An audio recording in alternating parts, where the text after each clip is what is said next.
Hello, this is CityScape, our regular podcast featuring people, places, and ideas that impact Livonia. This year has been a challenge for all of us. Many of our businesses have had to handle a customer on edge. This week, Livonia Chamber held a webinar that featured licensed master social worker Matt Swartz, who helped us better understand a frustrated person and how we diffuse tensions in such a situation.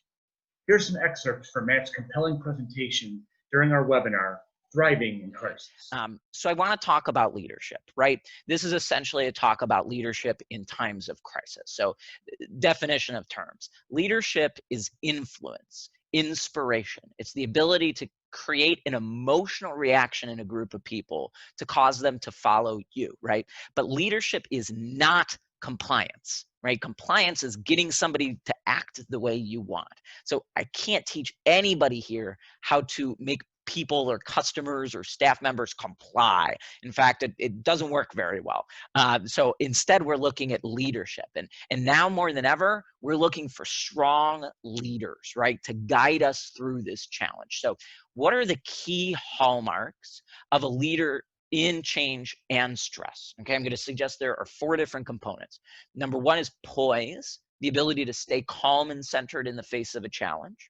Next is emotional agility, the ability to feel and process through our emotions and adapt based on that. Then third is going to be strength, right? Strength is the ability essentially to make other people feel safe, right? How do we do that? And it all is going to start with making sure we can feel safe. And then finally is vision, right? What are we creating? It's the ability to inspire our team to create together. So today we're going to talk about poise, emotional agility, strength, and vision, and being able to capture those in creating the ability to help yourself, your team, and your customers to feel safe. So what I want you to think about is if we're in these states of mind, and then again, they change second to second, but in general, people will practice and occupy these states, right? It's like a lens through which we view the world. And we begin to filter the things we're experiencing through that blue lens, that red lens, that green lens, that gray lens. Obviously, if we're filtering through the gray lens, things are always going to look yucky. And if we're filtering through the blue lens, things are going to look good. So my job is to get people in that blue lens a little more easily, right? So in order to do that, we have to understand what these lenses are seeing. So I want to now, we've kind of moved out of the brain area. Now we're going to move into the practical application. So what can we do to work through these gray issues internally so that we can better deal with them with our family, our staff, our customers? Okay, so the first is this gray, right? Gray is all about the loss of normalcy and the fear of change. So we've lost stability in our lives. We've lost the structure, getting up in the morning, driving to work, driving back, right? Things have changed. And we've lost that sense of safety. There's a virus out there that could kill you, right? That's really concerning. And then not only that, we've gained a bunch of things that we don't want. We have to wear a mask, and we have to sanitize, and we have to be careful. And we got a 6-foot distance.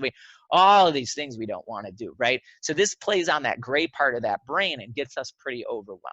So what do we do? So again, we're going to create stability and that leadership quality of poise, right? So we're going to start on the left with your business and then on the right with yourself. Okay, it's all about dealing with it ahead of time. Again, role play is absolutely huge. It seems goofy, which is why a lot of us don't do it. But you saw those videos, guys. So that was role play, and it's enough to get about a 60 or 70% activation of your nervous system in most cases. So again, in those situations, the boss, you guys should play the bad guy, right? And have your managers or people who are working on those responses try to figure out. Again, what would be super helpful is beforehand writing a script. Now, I don't mean say this thing, say this thing, say this thing, but rather like these are the 5 or 6 steps. Again, I kind of outlined some of those steps for you guys, but figuring out what those steps are, stay calm, listen, validate the concern, generate a solution together, draw a boundary if necessary, right? Having those steps in place written down so that people can rehearse them, and then conducting role play. That's going to be the best way to practice that. We cannot learn when we're in stress, so we have to learn new skills when we're feeling good. And again, if you are feeling good and safe, you can help your staff feel good and safe, and then we can learn those skills. If you're stressed and in tension, even often those role plays will not be helpful because they will be stressful to your staff, which will not create learning.